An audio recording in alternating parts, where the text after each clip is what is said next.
Term and examination that is जून का 2022 का ये पेपर है। इसमें आप लोग देखोगे कि कौन कैसे कैसे क्वेश्चंस आ रहे हैं। Okay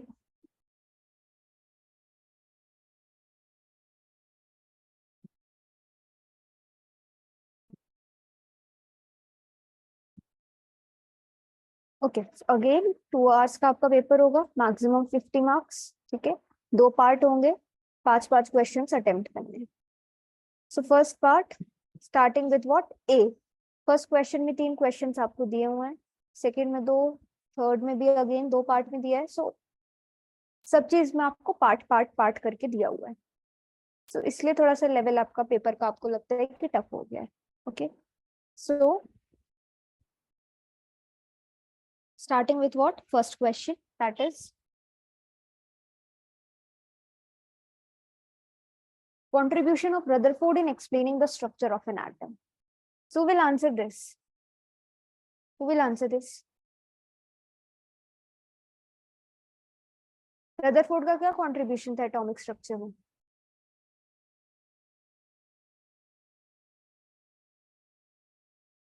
positive charge nucleus centre के बीच में प्रेजेंट होगी और उसके आउटसाइड के जो ऑर्बिटल्स होंगे उनके अंदर इलेक्ट्रॉन रिवॉल्व करेंगे। Yes. So how we will define this? Rutherford contribution towards the atomic structure was that alpha particle experiment बताना, कैसे बताओगे? Yes. Yes, Piyush Kumar. What happened?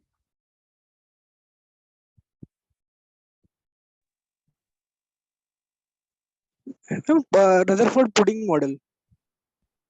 Pudding model अलग है, थॉमसन का पुडिंग मॉडल था। Rutherford का model अलग है, बोहर का मॉडल अलग है। Alpha experiment. Yes yeah many of radiation is diverted at some angles, and 1000 thousand of one is rebounded. So you are answering the question.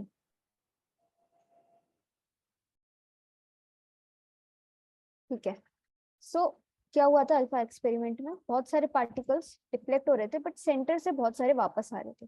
तो बाद में पता चला कि सेंटर पे कुछ तो है, क्योंकि अल्फा पार्टिकल्स पे +2 चार्ज था। तो यहाँ पे भी कुछ ना कुछ चार्ज तो है, वो भी प्लस ही होगा, क्योंकि ये सीधे रिपेल होकर वापस आ रहे थे।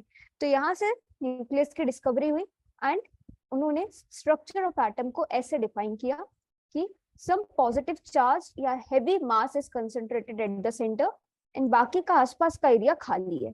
सो इलेक्ट्रॉन्स की उन्होंने इतनी कोई बात नहीं की रदरफोर्ड के मॉडल में।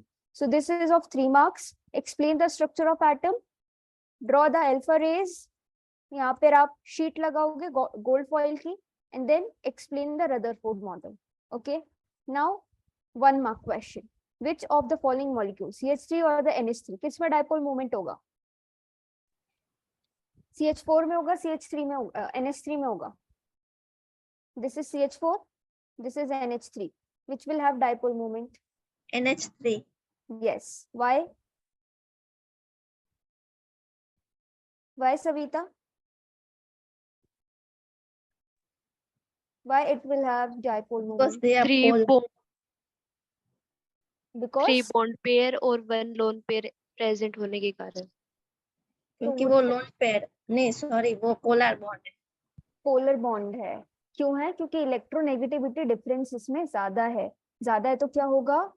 एक साइड आपका डायपोल मोमेंट पूरा ओरिएंट हो जाएगा, तो यहाँ पे कुछ कैंसिल होने नहीं रहेगा। बट यहाँ पे कैंसिल हो जाएगा डायपोल मोमेंट, क्योंकि चारों बॉन्ड इक्वली प्लेस्ड हैं और इसमें कोई पोलैरिटी नेगेटिव चार्जेस का सेपरेशन उतना नहीं है जितना कि NH3 में है, क्योंकि NH3 मोस्ट इलेक्ट्रोनेगेटिव एटम है as compare to hydrogen. Okay, now coming to the name of force by which molecules are held together in a structure.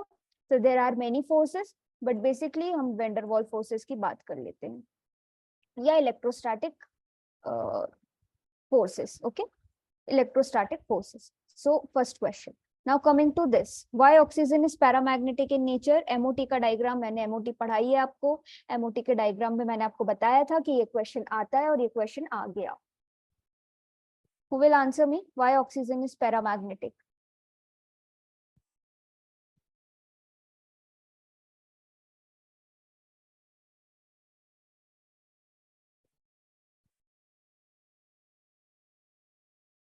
Who will answer me? जल्दी जल्दी।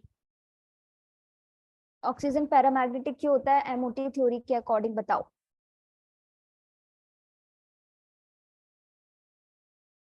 अनपेयर्ड इलेक्ट्रॉन स्पिन्स क्योंकि last होते हैं। Unpaired electron तो होता है, but किस वाले ऑर्बिटल में होता है? Sigma sigma s, sigma star 1s, sigma 2s, sigma star 2s, इसके बाद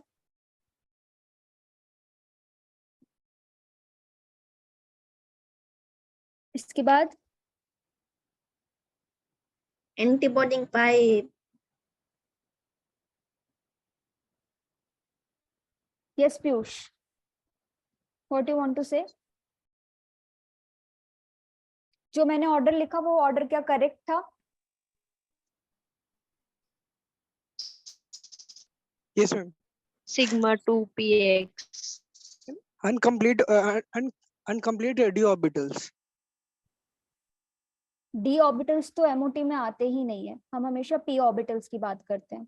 सो पी ऑर्बिटल्स की बात होती है। आई एम आस्किंग कि ऑक्सीजन पैरामैग्नेटिक क्यों होता है, डायमैग्नेटिक क्यों होता है? डायमैग्नेटिक क्या होता है? डायमैग्नेटिक में वैलेंस इलेक्ट्रॉन जितने भी होते हैं वो मतलब पेयरिंग में होते हैं। पेयर होता है डायमैग्नेटिक। पैरामैग्नेटिक क्या होगा? अनपेयर्ड होगा।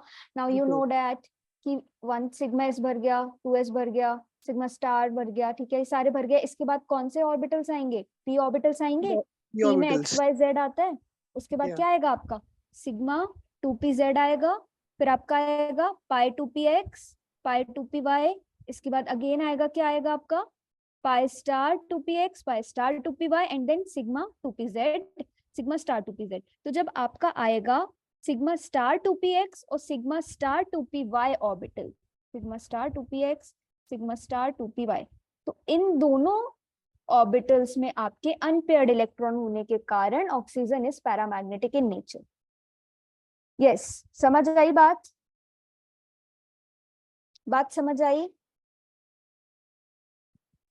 Yes ma'am. Yes, okay. और पेयर्ड इलेक्ट्रॉन होंगे तो डायमैग्नेटिक। यस, सो ऑक्सीजन हमेशा पैरामैग्नेटिक होता है। एंड आपको एमओटी के अकॉर्डिंग बताया, तो you have to draw the diagram.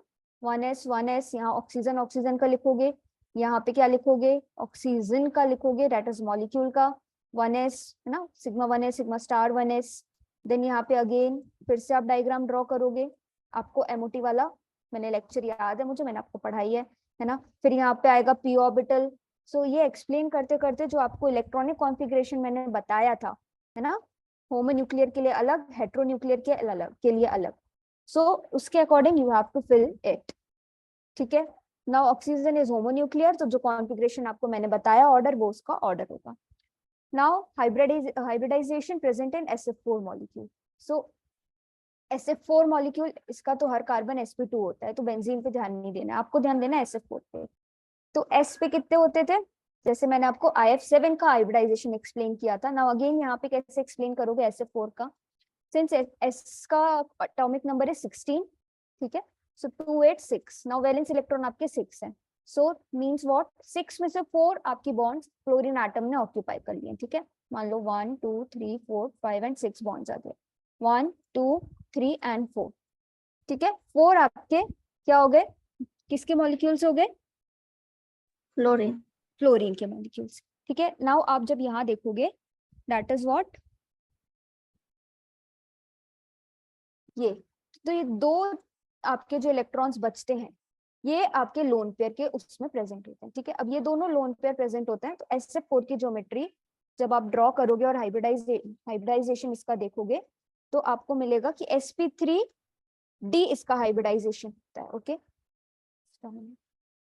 So I'm explaining you here. Yes. Okay. Just a minute. Yes, Piyush. Yes. Ma'am square planar इसका हाइब्रिडेशन होगा क्या? एस स्क्वायर प्लेनर ज्योमेट्री होगा इसका? ये डिस्टॉर्शन होता है, जब भी आपका लोन पेयर आ जाता है तो there comes distortion, and distortion के कारण SF4 मॉलिक्यूल का जो आपका हाइब्रिडाइजेशन होता है वो होता, तो आप देखोगे sp3d आपकी इसकी हाइब्रिडाइजेशन होती है, बट जब आप इसका स्ट्रक्चर देखोगे तो समवॉट ऐसा आता है। ओके, यहाँ पे आपके आ जाता है एक lone pair of atom. Yes Komal, yes Komal. Ma'am इसका शेप तो सीसॉ होता है ना? यस, सीशॉ जो आपका शेप है, it is a distorted shape. Okay, आप दो बातें आती हैं, एक हाइब्रिडाइजेशन आता है और अगर आपका लोन पेयर होता है तो शेप इसका चेंज हो जाता है। ओके, सो जब इसका शेप चेंज होगा so you will see that कि इसका सीसॉ शेप होता है, and as Komal said it is right. Okay, तो अभी हम देखते हैं कि जैसे सल्फर में, सल्फर का 16 है। ओके, सो इसका जब आप देखोगे तो कैसे फिल करोगे, 1s2 2s2 2p 1s2s 2p, कितने हो गए 6 7 8 9 10। ठीक है, 10 इलेक्ट्रॉन्स हो गए, 6 और बचे। 3s2 3p, how much electron, 3p में कितने इलेक्ट्रॉन्स, 16 में से 6 7 8 9 10 11 12, कितने इलेक्ट्रॉन्स बच रहे हैं, कितने बच रहे हैं, 16 में से 4 4। ठीक है, 3p 4। नाउ 3p के बाद आएगा क्या, 4s के बाद 3d। नाउ 4s को हम कंसीडर नहीं करते क्योंकि 3d की ज्यादा एनर्जी होती है। So when you will see this, okay, so 3d यहाँ पे आप लिखोगे, फिर आप क्या देखोगे कि s के 2 इलेक्ट्रॉन्स हैं, p में 3 होते हैं, so you have filled 1 2 3 and the fourth electron field, क्योंकि होम्स रूल के अकॉर्डिंग पहले सिंगल फिल्ड होता है। Now 3d orbital, 3d orbital पे आए, this is 3p 3s 3p 3d। Now ये इलेक्ट्रॉन्स के पास यहाँ एक्साइट होने की स्पेस है, सो व्हाट विल हैपन, ये एक्साइट हो जाएगा, ये एक्साइट होगा तो ये इलेक्ट्रॉन यहाँ आ जाएगा और इसमें से एक इलेक्ट्रॉन कम हो जाएगा। So what will happen, the hybridization will be sp3d। Now s involved है, s में 2 इलेक्ट्रॉन्स हैं, इसलिए ये 2 इलेक्ट्रॉन्स आपके लोन पेयर में, लोन पेयर के फॉर्म में प्रेजेंट होते हैं और इसका हाइब्रिडाइजेशन हो जाता है sp3। और जब आप इसका शेप देखोगे तो इसका शेप हो जाता है दैट इज 4 मॉलिक्यूल। ठीक है, पहले इसका कुछ शेप ऐसा होता है, इसके कारण रिपल्शन होने के कारण it shift to this shape, क्योंकि ये वाला जो शेप होता है seesaw, it is most stable. So SF4 का this is the shape and एक lone pair. So this is the hybridisation and shape of SF4 molecule. Okay, now geometry square by pyramidal होगा। हाँ, bipyramidal. उसके बाद distort होने के बाद आपकी seesaw. Okay, now coming to what steps used in valence bond method. तो valence bond theory आप लोगों ने मुझे बोला था कि बॉन्डिंग वाले चैप्टर में ये वाला आप लोग पढ़ लोगे। सो इसके स्टेप्स जब आप देखोगे वैलेंस बॉन्ड थ्योरी के, तो इट इज वेरी इजी, मैंने ये पढ़ाया भी है वैसे, आपको पॉलिंग ने दी थी ये थ्योरी, है ना। तो इसको, इस क्वेश्चन को एक बार वैलेंस बॉन्ड थ्योरी को रिवाइज कर लेना, या जब हम रिवीजन करेंगे तो देख लेंगे। Now coming to true and false statement, that is what ionization enthalpy या energy of what sodium is less than that of magnesium. So is this true or false?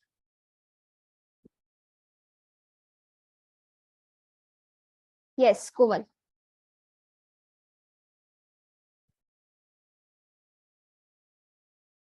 Yes, Komal, answer do. Ionization energy of sodium is less than that of magnesium. Is it true or false? And what is ionization enthalpy?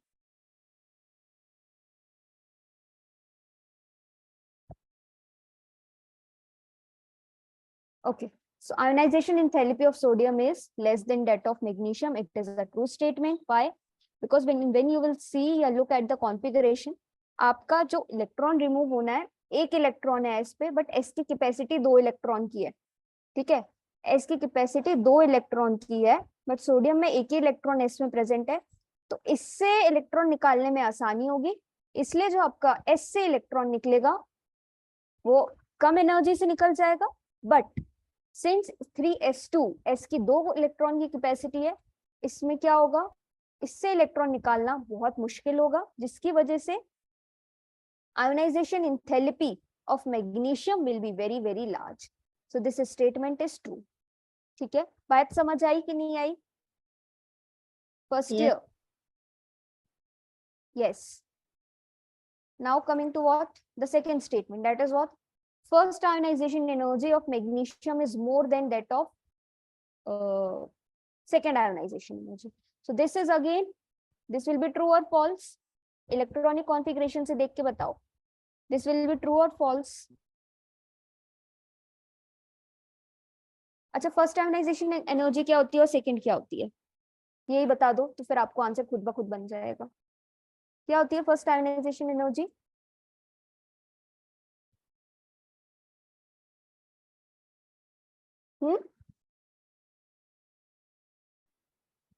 क्या होती है?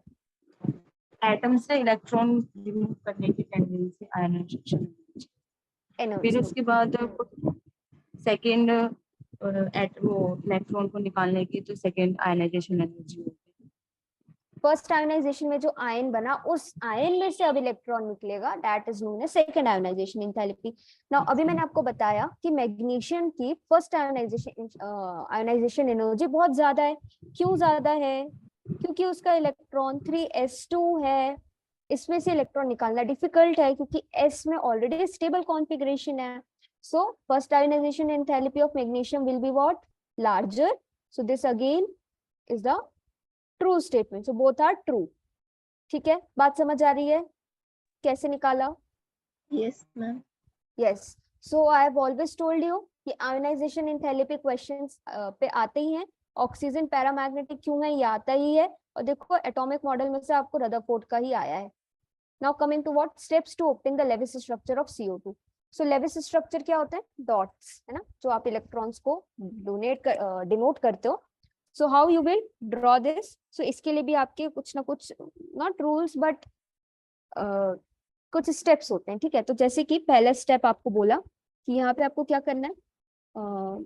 Since oxygen 2 है, carbon 1 है, तो आप draw करते करते इतने मास्टर हो चुके हो कि इतना तो आपको पता है कि ऐसे लिखते हैं हम और ये इस पे 2 बॉन्ड्स होती हैं. ठीक है, तो इसको छोड़ो, अभी हम आते हैं क्या? कार्बन को आपने सेंटर पे रखा, ऑक्सीजन को यहाँ रखा, ऑक्सीजन को यहाँ. Okay, now you draw what? Carbon के कितने इलेक्ट्रॉन्स होते हैं? वैलेंस इलेक्ट्रॉन्स कार्बन पे 4. ठीक है, नाउ ऑक्सीजन पे 6. 1 2 3 4 5 6. ठीक है, अब यहाँ पे 4 पहले लिख दो. ठीक है, ये आपने कार्बन के लिखे. Now you write for oxygen 1 2 3 4. Now write here 5 and the 6. Okay, so ये दोनों अकेले अकेले बच रहे हैं तो इन दोनों को भी साथ में लिख दो. तो ये हटा के आपने लिख दिया यहाँ पर. सो 6 है ना, क्योंकि 2 8 6 होता है ना ऑक्सीजन का. 6 इज द वैलेंस इलेक्ट्रॉन. आप वैलेंस इलेक्ट्रॉन शो करते हो. Now coming to this oxygen. So 1 2 3 4 5 6. Now ये भी अकेला बच रहा है तो इसको भी आप ऊपर लिख दो. ठीक है, तो आपने इसको लिख दिया साथ में इधर. ठीक है, now what you will do? You will arrange these. अब इसको जब आप अरेंज करोगे क्या कर सकते हो? इसको जैसे ये लोन पेयर है, ये लोन पेयर है. ठीक है, ये दोनों लोन पेयर को आप क्या शिफ्ट करोगे? यहाँ शिफ्ट कर दो इन दोनों लोन पेयर्स को, तो स्ट्रक्चर कुछ बन जाएगा आपका 1 2 3 4 1 2 3 4. And what will happen again? 1 2 3 4 1 2 3 4. So this will be your Lewis structure for CO2. ठीक है, समझ आ रही है बात को? बात आपको ये वाला इलेक्ट्रॉन आप यहाँ कर दो, यहाँ कर दो, मतलब पास पास कर दो. So you will come to the conclusion कि कार्बन डाइऑक्साइड का Lewis structure will be like this. ठीक है, बात समझ आई कैसे ड्रॉ किया? Yes, ma'am. अब हमने यहाँ पे 2 इलेक्ट्रॉन्स ऐसे ऐसे क्यों रखे? क्योंकि डबल बॉन्ड होती है, एक बॉन्ड में 2 इलेक्ट्रॉन्स होते हैं. सो इसलिए you will arrange it like this. Okay, now coming to what? Photo electric effect. So photo electric effect में आपको बता चुकी हूँ. इस पे एक बहुत ही लंबा चौड़ा इस पे आपको लेक्चर भी दिया हुआ है ना. तो photo electric effect is nothing but जब लाइट फॉल करती है तो मेटल से इजेक्शन ऑफ इलेक्ट्रॉन, उस इजेक्शन के लिए मिनिमम एनर्जी आपको चाहिए होती है, that is known as threshold energy. So that threshold energy के ऊपर होगी एनर्जी इंसिडेंट लाइट की, तभी इलेक्ट्रॉन उससे इजेक्ट आउट होंगे। और आइंस्टीन ने इसको एक्सप्लेन किया था, इसको इक्वेशन दी थी, है ना, and that is known as photo electric effect. So 4 questions, अभी तक के 4 क्वेश्चंस इजी लगे, बनेंगे? जितना पढ़ा उसमें से 4 क्वेश्चंस इजी लगे? Yes, ma'am. Yes. Now 4 quantum numbers. So again this question has been repeated. इसको मैंने आपको समझाया है। 4 quantum numbers, that is principal quantum number, azimuthal, है ना, मैग्नेटिक, और चौथा spin quantum number. Spin quantum number. So आपको यहाँ पे चारों electron Spin quantum number. Yes quantum numbers को यहाँ डिफाइन करना है। उसके बाद आपको एक्सप्लेन करना है Pauli's exclusion principle. So Pauli's exclusion principle ये कहता है कि there no two electrons will have what, same magnetic, what, no two electrons will have same quantum numbers, not magnetic. दोनों दो अगर इलेक्ट्रॉन्स होंगे आपके, तो उन दोनों के क्वांटम नंबर सेम नहीं हो सकते। जैसे आपने यहाँ फिल किया ये, तो ये एक्सेप्टेड है, ये एक्सेप्टेड नहीं है। क्यों? क्योंकि इन दोनों में क्या सेम हो जा रहा है? इसमें सेम क्या है? What is same? अगर आप ऐसे लिखोगे तो ये एक्सेप्टेड नहीं है। क्यों एक्सेप्टेड नहीं है? सेम है क्योंकि इसमें 2 quantum numbers, spin quantum number same है दोनों का। पॉजिटिव हाफ हाफ स्पिन हो जाएगी इनकी। यस। सो ये एक्सेप्टेड नहीं है। So this is what Pauli's exclusion principle says कि no two electrons in the same atom can have what, 2 identical quantum numbers, that is 2 electrons एक ही सेम ऑर्बिटल को same spin के साथ ऑक्यूपाई नहीं कर सकते। दूसरा सेम ऑर्बिटल को ऑक्यूपाई नहीं कर सकते। ओके, सो ये आपका 5th क्वेश्चन था। इसमें आपको चारों को डिफाइन करना है, एक एक नंबर का होगा, और 1 नंबर का आपका है पॉलीज एक्सक्लूजन प्रिंसिपल। तो ऐसे आपके डिवाइडेड है। Now coming to what, difference between the coordinate bond and the covalent bond. Yes, so this is very easy. Covalent bond क्या होती है? क्या होती है covalent bond? Mutual sharing of electrons between the two Yes. atoms. Yes, and in coordinate bond what happens? Only one atom donates electron. Electron pair donation होता है coordinate. Yes, electron pair donation होता है आपका इसमें। और covalent bond में आपका there is sharing of electrons. तो आपकी जो कोवेलेंट बॉन्ड में कोवेलेंट बॉन्ड है, it is between what, non polar. Coordinate covalent कभी कभी पोलर मॉलिक्यूल्स के बीच में भी हो सकती है। और जो आपका कोवेलेंट बॉन्ड है, इसमें अनपेयर्ड इलेक्ट्रॉन्स होते हैं। कोऑर्डिनेट बॉन्ड में जरूरी नहीं है कि अनपेयर्ड हो, बट लोन पेयर यहाँ पे प्रेजेंट होता है। ओके, नाउ इतना ही आप लिखोगे, इट इज सफिशिएंट। ओके,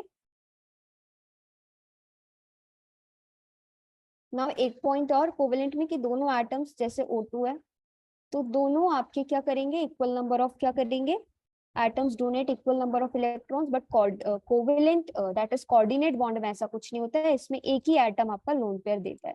तो 3-4 पॉइंट्स आपके हो गए ना इसको एक्सप्लेन करने के लिए।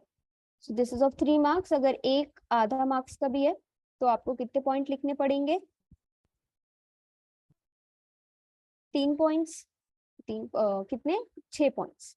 6 पॉइंट्स लिख सकते हो, अभी आपको बताया मैंने। ठीक है, और अगर 1 मार्क्स का है 3 पॉइंट्स में हो जाएगा। Now electronic configuration of chromium and the silver. तो क्रोमियम का इलेक्ट्रॉनिक कॉन्फ़िगरेशन आपको मैंने बोला था कि आप 30 तक आपको एटॉमिक नंबर याद रखने हैं, उसके बाद आप नोबल गैस का यूज करके लिख सकते हो। तो क्रोमियम का एटॉमिक नंबर 24 है, तो किसी को इसका कॉन्फ़िगरेशन बनेगा?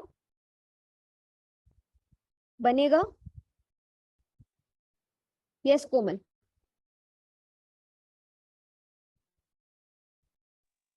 Four S2 3D4 नहीं 3D4 देखो, हाँ तो 3D4 दो ऐसे एक्सेप्शंस हैं, एक है क्रोमियम, एक है कॉपर, जिसमें आपका जो इलेक्ट्रॉन होता है वो प्रमोट हो जाता है डी ऑर्बिटल में। तो ये कॉन्फ़िगरेशन सही है, बट ये दोनों एक्सेप्शनल कॉन्फ़िगरेशन में आते हैं।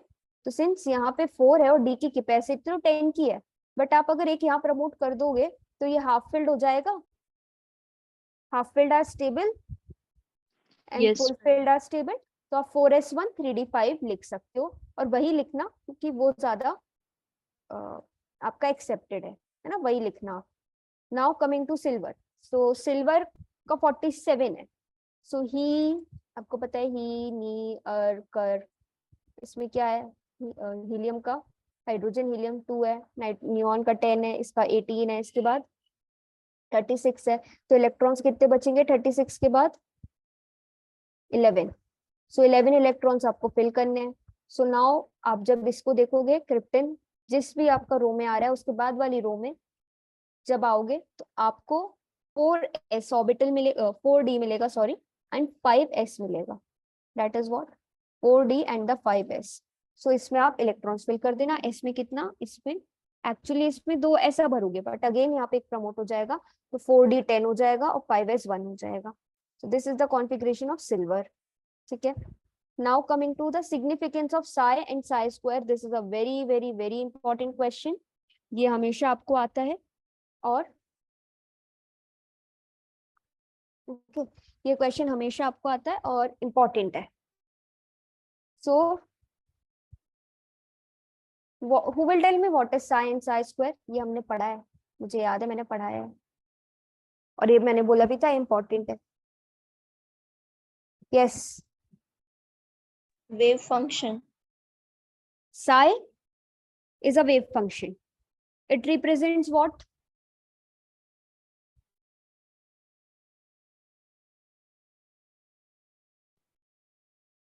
Psi is a wave function, but it represents what?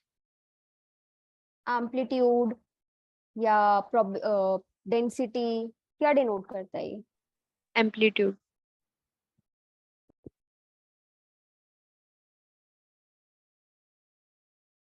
Yes, psi is a wave function. It denotes what? It denotes probable amplitude या amplitude denote करता है ये। Now when you talk about psi square, तो आप जब बोलते हो कि psi की कोई फिजिकल सिग्निफिकेंस नहीं है, बट psi स्क्वायर की फिजिकल सिग्निफिकेंस है। psi स्क्वायर आपका डिनोट करता है क्या? psi स्क्वायर डिनोट करता है probable density, that is probable density आपका डिनोट करता है।